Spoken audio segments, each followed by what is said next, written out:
یہ قرآن سچا، اس کا ایک ایک حرف سچا،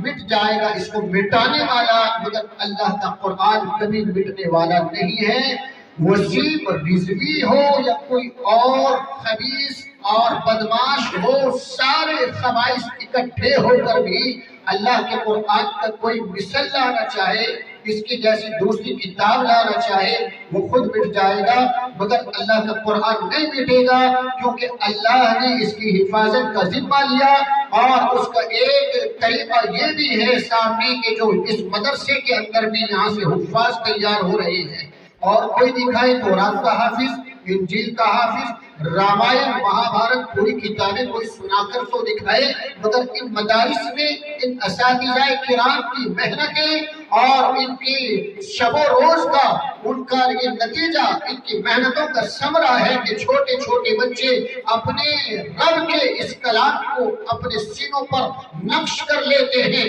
یہ رب کا ایک طرح سے حفاظتی پہرا ہوتا ہے کہ 7 سال کا بچہ بھی اپنے سینے میں رب کے قرآن کو بٹھا لیتا ہے۔